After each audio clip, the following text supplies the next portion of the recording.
हा थोडा serious offence आहे आणि तातडीने तपासाला सुरुवात केली. त्यांच्या मोबाईलचं लोकेशन घ्यायचा प्रयत्न केला. त्याच्यामुळे आम्हाला काही लक्षात येईना. सुरुवातीला आम्ही चाच पडलो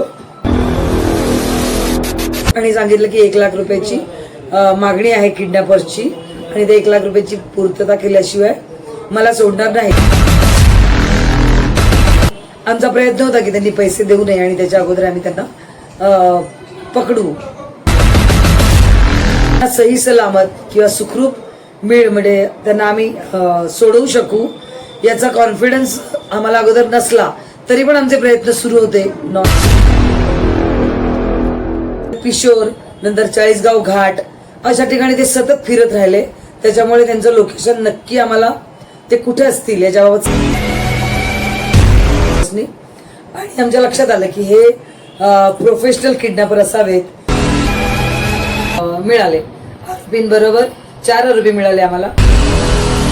आता एक सर्वात मोठी बातमी येत आहे धाराशिव जिल्ह्यातून. उमरगा तालुक्यातील कसगी येथील एका व्यक्तीचे खंडणीसाठी सराईत गुन्हेगारांनी अपहरण केल्यानंतर उमरगा पोलिसांनी जलद गतीनं आधुनिक तंत्रज्ञानाचा वापर करत मोबाईल लोकेशनवरून फिल्मी स्टाईलनं पाठलाग करत चौघांना ताब्यात घेतलंय. यातील एक आरोपी कर्नाटक राज्यातील तर तिघे पुणे जिल्ह्यातील आहेत. पाहूया आमचे प्रतिनिधी सचिन बिद्री यांचा विशेष कव्हरेज. किडनॅपिंग प्रकरणाची थरारक कहाणी.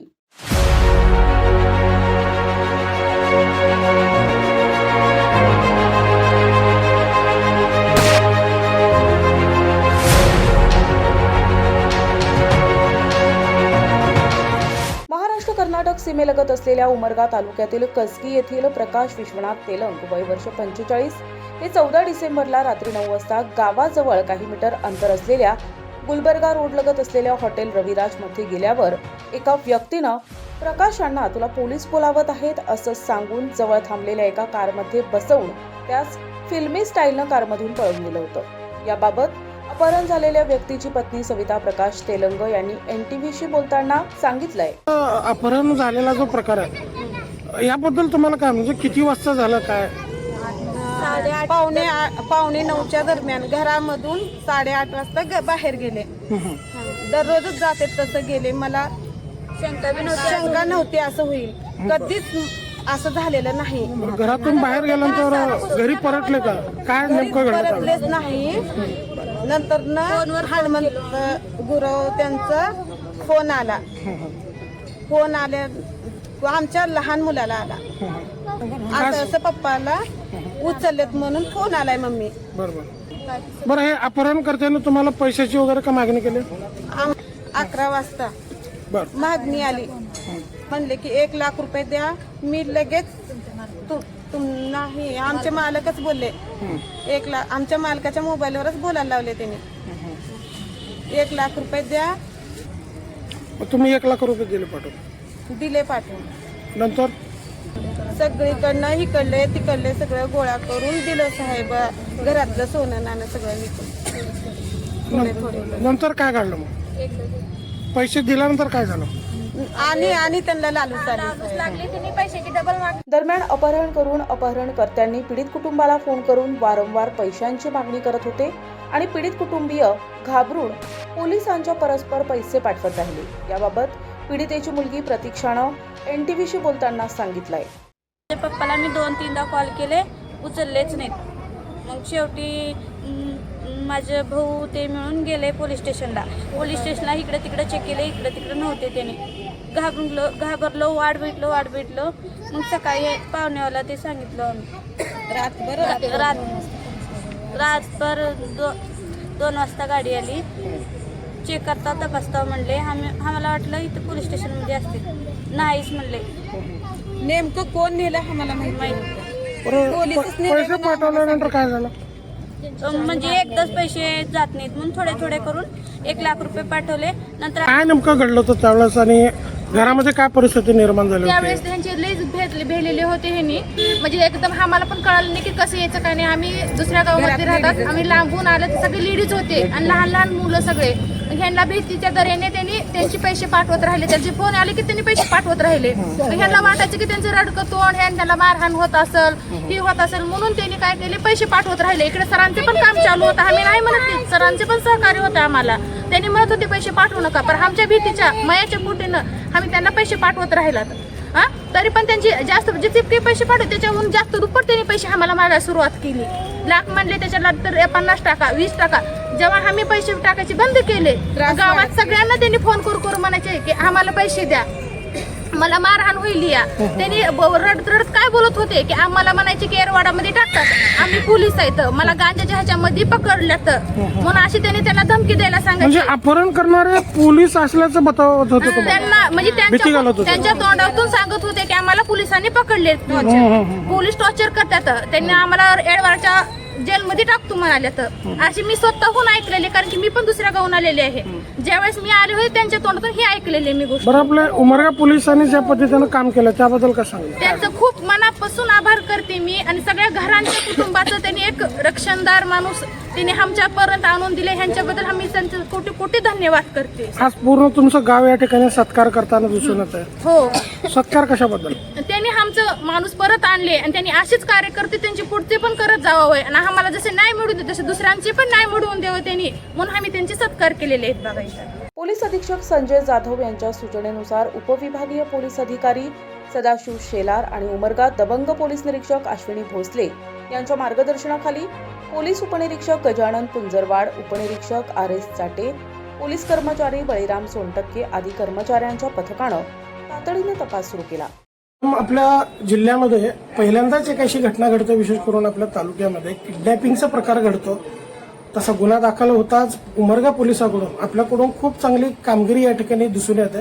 अगदी काही तासामध्ये आरोपी गजाआड झालेले आहेत. एकंदरीत या प्रकरणाला अनुसरून काय सांगायला? दिनांक 24/12/2024 रोजी संध्याकाळी 9 वाजण्याच्या सुमारास आपल्याकडे जे कर्नाटक बॉर्डर कसगी नावाचं गाव आहे, आपलं शेवटचं गाव आहे उमरगा पोलीस स्टेशनचं, तिथे एक रविराज नावाचं हॉटेल आहे. त्या हॉटेलच्या बाहेरून एक इसम म्हणजे प्रकाश तेलंग याचे वडील प्रकाश तेलंग यांना एक अर्टिगावाल्या म्हणजे अर्टिगा गाडीमध्ये काही इस्मांनी बोलवलं, त्याच्यात बसवलं आणि ते त्याला घेऊन गेले. अशा प्रकारची एक तक्रार आमच्याकडे आली 15/12/2024 रोजी मध्यरात्री. अशी तक्रार आमच्याकडे नोंदवली गेली आणि आम्ही माहिती घेतली. तर ती माहिती त्याला कोणी दिली तर हॉटेल रविराजचे जे मालक आहेत कांबळे म्हणून, प्रदीप कांबळे म्हणून, त्यांनी त्याला माहिती दिली होती त्यांच्या मुलाला की तुझ्या वडिलांना एर्टिगा मधल्या काही इस्मांनी बोलवलं, त्या गाडीमध्ये बसवलं आणि ते घेऊन गेले, अशी ती तक्रार होती. मग त्याच्यानंतर त्यांनी त्यांच्या नातेवाईकांना वगैरे माहिती दिली किंवा आपली म्हणजे त्यांचे वडील कुठं आलेत का वगैरे विचारलं, पण तसं काही त्यांचे वडील तिकडे गेलेले नव्हते. त्याच्यामुळे त्यांना असं शंका आली की यांचं किडनॅपिंग झालं असावं, म्हणून ते मध्यरात्री 1:30 वाजण्याच्या सुमारास आमच्या पोलीस स्टेशनला आम्ही त्यांची तक्रार दाखल करून घेतली. तक्रार दाखल करून घेतल्यानंतर लगेचच हा थोडा सिरियस ऑफेन्स आहे आणि त्या दृष्टीने आमचे PSI पुजेरवाड साहेब यांच्याकडे तपास दिला गेला. त्यांच्या बीटमध्ये तो कसगी नावाचं गाव आहे. त्यांनी तातडीने तपासाला सुरुवात केली. शक्य तेवढ्या जेवढ्या शक्यता होत्या त्या सगळ्या शक्यता आम्ही तपासल्या. त्यांच्या मोबाईलचं लोकेशन घ्यायचा प्रयत्न केला, परंतु त्यांचा मोबाईल बंद होता. त्यांच्या मोबाईलमध्ये 2 सिम कार्ड होते, ते दोन्ही सिम कार्ड बंद केलेले होते. त्याच्यामुळे आम्हाला काही लक्षात येईना. सुरुवातीला आम्ही चाच पडलो, पण आम्ही आमचे प्रयत्न सुरूच ठेवले. नंतर दुसऱ्या दिवशी काय झालं, दुसऱ्या दिवशी 15 तारखेला दुपारनंतर फोन आला, फिर्यादींना फोन आला की, आणि तो ज्यांचं किडनॅपिंग झालं होतं ते प्रकाश तेलंग त्यांच्याच फोनवरून फोन होता आणि त्यांच्या फोनवरनं त्यांनी म्हणजे किडनॅपिंग ज्यांचं झालं ते प्रकाश तेलंगनाच बोलायला लावलं आणि सांगितलं की 1 लाख रुपयाची मागणी आहे किडनॅपर्सची आणि ते 1 लाख रुपयाची पूर्तता केल्याशिवाय मला सोडणार नाहीत, असं प्रकाश तेलंग यांनी त्यांना कळवलं आणि त्यांना बऱ्यापैकी मारहाण केली, ते पण त्यांना सांगितलं. त्यांनी आम्हाला ही माहिती कळवली. आमचा प्रयत्न होता की त्यांनी पैसे देऊ नये आणि त्याच्या अगोदर आम्ही त्यांना पकडू, पण फिर्यादीच्या भावना लक्षात घेता आणि त्यांनी धीर न धरता त्यांनी पैसे ट्रान्सफर करायला सुरुवात केली. कितीही आम्ही धीर दिला तरी त्यांनी न ऐकता जवळजवळ 1 लाख रुपये त्यांनी ट्रान्सफर केले. पण प्रकाश तेलंग यांना सही सलामत किंवा सुखरूप म्हणजे त्यांना आम्ही सोडवू शकू याचा कॉन्फिडन्स आम्हाला अगोदर नसला तरी पण आमचे प्रयत्न सुरू होते नॉनस्टॉप. त्याच्यानंतर आम्ही लोकेशन्स घ्यायला सुरुवात केली. आम्हाला एका ठिकाणचं लोकेशन मिळालं, पण ते लोकेशन कन्नड तालुक्यातलं होतं. त्याच्यानंतर ते लोकेशन सतत हलतं राहिलं. म्हणजे त्यांनी किडनॅपर्सनी ही काळजी घेतली की एका ठिकाणी ते थांबून राहिले नाहीत, त्यांच्या म्हणजे ते पोलिसांच्या तावडीत सापडू नये या दृष्टीने त्यांनी काळजी घेतली. पहिल्यांदा कन्नड, नंतर फुलंब्री, नंतर सिल्लोड, नंतर पिशोर, नंतर चाळीसगाव घाट अशा ठिकाणी ते सतत फिरत राहिले.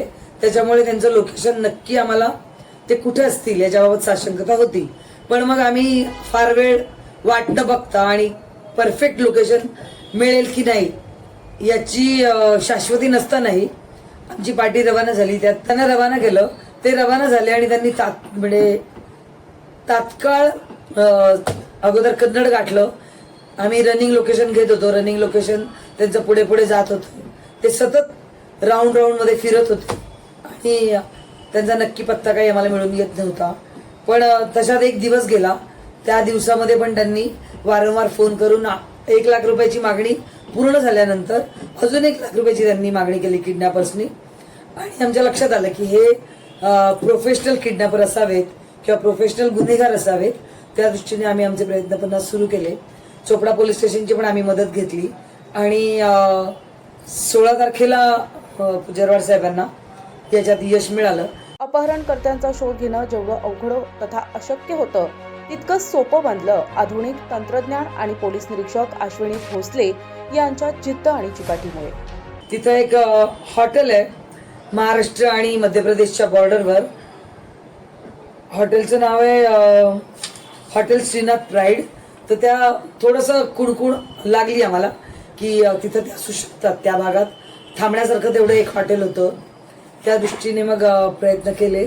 लोकेशन आम्हाला फिरतं असलं, सी टाईपचं असलं तरी ज्या पॉलिसी अंदाज असतात किंवा आपण त्या एरियात कोण कुठे थांबू शकेल किंवा काय असे अंदाज बांधून तिथं पोहोचले पोलीस आणि झडती घेतली असता हॉटेलची आम्हाला माहिती मिळाली.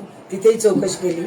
आम्हाला चोपडा पोलीस स्टेशनच्या APS सोनवणे म्हणून आहेत, त्यांनी आम्हाला मदत केली आणि त्यांनी जरवाड साहेबांना आमच्या गुन्ह्याच्या तपासाकामी मदत केल्यामुळे आम्हाला ते आरोपी पण मिळाले.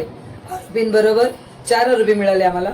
आरोपींबरोबर आम्हाला ज्याचं किडनॅपिंग केलंय ते प्रकाश तेलंग ते पण आम्हाला सही सलामत मिळाले. परंतु आरोपींनी त्यांच्याकडे जे पैसे आले होते, ऑनलाईन आले होते, तर ते ऑनलाईन पेमेंट जे झालं होतं 1 लाख रुपयाचं त्यातले बरेचसे पैसे त्यांनी उडवले. म्हणजे 23,000 रुपये त्यांनी खर्च केले, पण त्यांच्या अकाउंटवर 73,000 रुपये म्हणजे मिळून आले आम्हाला ट्रान्सफर झालेले. तर ते गोठवण्यासाठी आम्ही कारवाई केली आहे. ही खंडणीसाठीच हे किडनॅपिंग जे झालं होतं ते खंडणीसाठीच झालं होतं. ही पहिल्यांदाच गोष्ट आपल्या तालुक्यात घडली असं आपण आता म्हणालात. पण त्याच्या अगोदर 15 दिवस अगोदर पण कसबीमधल्याच एका व्यक्तीचं त्यांनी किडनॅपिंग केलं होतं अशी आम्हाला प्राथमिक माहिती आहे. अजून आम्ही त्याच्यावर इंट्रोगेशन करत आहोत. त्याला पण पळवून त्यांनी सातारा भागात नेलं होतं, पण साताऱ्यावरून तो इसम किडनॅपर्सच्या डोळ्यात धूळ फेकून ते पळून आले सही सलामत. त्यामुळे ते वाचले होते आणि त्यांनी आमच्याकडे कुठलीही तक्रार दिली नव्हती. त्यामुळे तो गुन्हा आपल्याकडे दाखल झालेला नाही. पण हा गुन्हा दाखल झाला आणि तातडीने आम्ही यात इनिशिएटिव्ह घेऊन तांत्रिक साधनांची मदत घेऊन तसेच चोपडा पोलिसांची पण मदत घेऊन आम्ही यामध्ये सही सलामतपणे अगदी 36 तासाच्या आत आम्ही किडनॅपर्स 4च्या 4 किडनॅपर्स ताब्यात घेतले. त्यांच्याकडून जी इर्टिगा गाडी होती MH12 JC 5897 असे पासिंग असलेली कार, त्याचबरोबर 5 मोबाईल असा एकूण 4.5 लाख रुपयाचा मुद्देमाल पण आम्ही यात जप्त केलेला आहे. त्याचप्रमाणे हे जे आरोपी आहेत 4 आरोपी, तर त्या आरोपींची नावं आहेत निंगय्या उर्फ मंजुनाथ, रुक्मय्या गुत्तेदार, हा आहे जवळगाव, तालुका आळंद, जिल्हा कलबुर्गी, म्हणजे कर्नाटकातला आहे. त्याच्यावर 302 गुन्हे आहेत गुलबर्गा पोलीस स्टेशनला, आळंद पोलीस स्टेशनला अॅट्रॉसिटीचा गुन्हा दाखल आहे. 324चा गुन्हा दाखल आहे.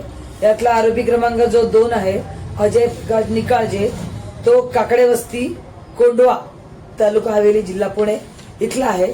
त्याच्यावर 302चे म्हणजे मर्डरचे गुन्हे दाखल आहेत आणि त्याच्यावर पोलीस ज्यावेळी ताब्यात असतात म्हणजे कस्टडीमध्ये असतात तिथं आत्महत्या करण्याचे प्रयत्न करण्याचे पण 2 गुन्हे त्याच्यावर दाखल आहेत. तिसरा जो आरोपी आहे रितेश रमेश बिबवे, हा market yard, last bus stop म्हणजे बिबवेवाडीचा राहणार आहे पुण्यातल्याच. त्याच्यावर गुन्हा दाखल नाहीये. पण चौथा जो गुन्हेगार आहे आरोपी गौरव गोकुळ केंदळे, हा 20 वर्षाचा आहे अवघा, शिवराईनगर बिबवेवाडी पुणे इथं राहतो तो आणि त्याच्यावर सुद्धा 302चा म्हणजे मर्डरचा गुन्हा दाखल आहे. अशा प्रकारे सगळे हे हार्डकोर क्रिमिनल आहेत आणि ते आमच्या ताब्यात मिळालेले आहेत. या कामी उमरगा पोलीस स्टेशनचे PSI पुजेरवाड, त्यांची टीम, PSI चाटे साहेब, आमचे PC सोनटक्के, PC दिवे, PC शेख सय्यद यांनी मोलाची कामगिरी बजावलेली आहे आणि सही सलामतपणे आपण म्हणजे जवळजवळ 73,000 रुपये आपण गोठवलेत, ते आपल्याला मिळून जात. आरोपींना न्यायालयात हजर केल्यानंतर काय पुढे काय झालं? आरोपींना न्यायालयात आम्ही हजर केल्यानंतर आम्हाला आतापर्यंत 5 दिवस कस्टडी मिळालेली आहे. अजूनही त्यांनी अशा प्रकारचे काही गुन्हे केले असतील की नाही त्याच्याबाबत आम्ही इंट्रोगेशन करत आहोत. तसेच आळंद पोलिसांना आळंदमध्ये पण हे गुन्हेगार म्हणजे हे आरोपी फरार म्हणून त्यांनी आम्हाला कळवलेलं आहे. तर आमचं इंट्रोगेशन झाल्यानंतर ते आमच्याकडून ताब्यात आरोपी घेतील. उमरगा पोलिसांनी कमी वेळेत उत्तम कामगिरी करून पीडित प्रकाशची सुखरूप सुटका केल्यानं कसगी ग्रामस्थांनी 17 डिसेंबरला सायंकाळी पोलीस ठाण्यात येऊन पोलिसांचा सत्कार केला. या पथकातील पोलीस अधिकारी आणि कर्मचारी या सर्वांचा सत्कार ग्रामस्थांनी केला. तिकडे धाब्याच्या पलीकडे गाडी येऊन उभा टाकली होती आणि आम्हाला वाटलं की पोलीस स्टेशनचीच माणसं आहेत काही की असं पोलीस आहेत त्यांनी म्हटले, पण त्यांनी नाही तर दुसऱ्याच आरोपीने ह्यांना अपर करून नेलंय असं सांगितलं. हे किडनॅपिंगचा प्रकार, अपहरण करण्याचा प्रकार आजपर्यंत तुम्ही तुमच्या आयुष्यात कधी पाहिलं का? नाही. आता माझं लग्न होऊन 35 वर्ष झालं. नाही, एकंदरीत आपल्या जिल्ह्यातच अशा घटना नसतात. पहिल्यांदा माझ्या मते उमरगा तालुक्यात अशी घटना घडली आणि अशावर उमरगा पोलिसांनी ज्या पद्धतीनं कामगिरी करून दाखवल्या, चांगली कामगिरी केलीत. यांचं अभिनंदन आहे मला कसकीच्या ग्रामपंचायतकडनं साहेबांचं. सगळ्या साहेबांना सत्कार्य केले.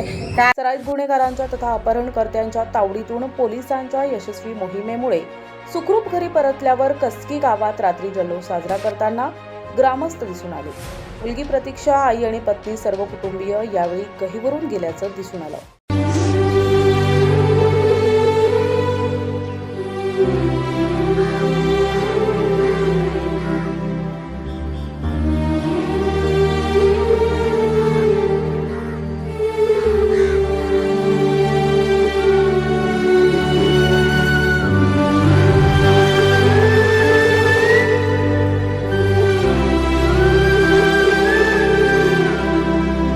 प्रतिनिधी सचिन बिद्री, NTV न्यूज मराठी, उमरगा, धाराशिव.